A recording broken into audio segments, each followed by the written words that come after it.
Hi there, this is John with WesleyGospel.com. I want to talk about internet trolls, David. Um, and I can't say that I'm entirely not guilty of it myself.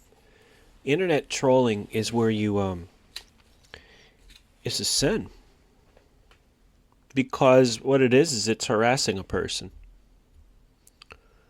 And it creates mental distress for people.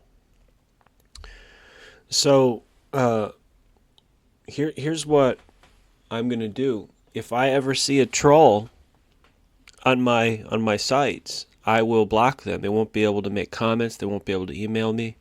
Okay, so what is trolling behavior? Well, essentially, it's where you try to go on a public figure's website to try to make comments in order to get under their skin.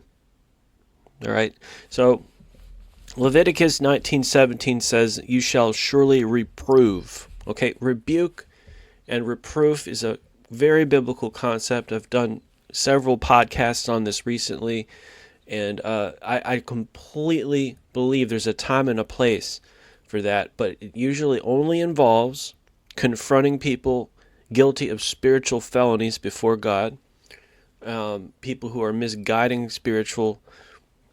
spiritual misguiding people, like the Pharisees. Okay, a troll is not like that. A troll is like a nitpicker, a sawdust eye type person, like in Matthew 7. Is they are hateful, and it says in Leviticus 19:17, do not hate your kinsfolk in your heart.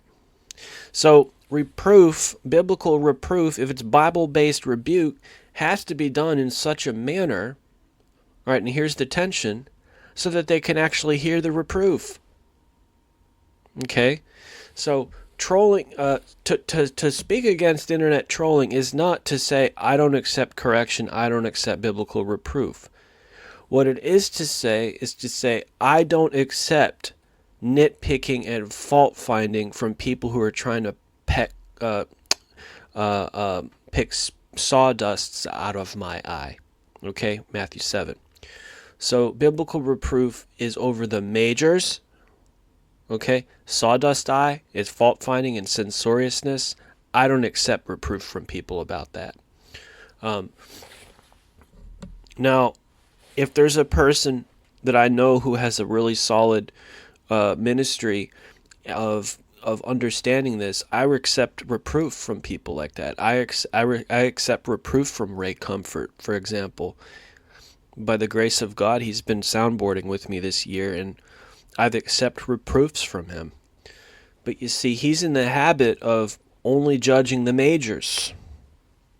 And so when you're in the habit of judging the majors and you're in the habit of doing it with grace and humor and love, then sometimes you can allow a person like that to judge the minors.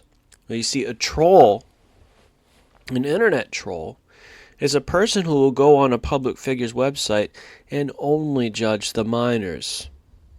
And they do it in a malevolent, malicious, hateful manner. So that's how you know there's something evil going on there. Usually these people are backslidden. Okay?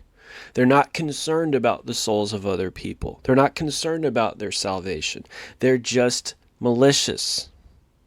They just are petty gossips and malicious little nitpickers.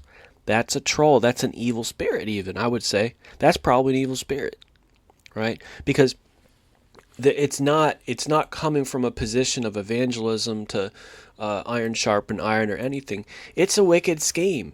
And that's one of the 6 things that the Lord hates in Proverbs 6:18, a heart that devises wicked schemes. And in verse 19, a person that just stirs up conflict in the community. Not like Luther over the major things where people are getting misguided over salvation matters, but just petty. Just what you call petty. That's an internet troll, okay? And so quarreling over disputable matters, Romans 14:1. Always, making a mountain out of a molehill, okay? That's a sin.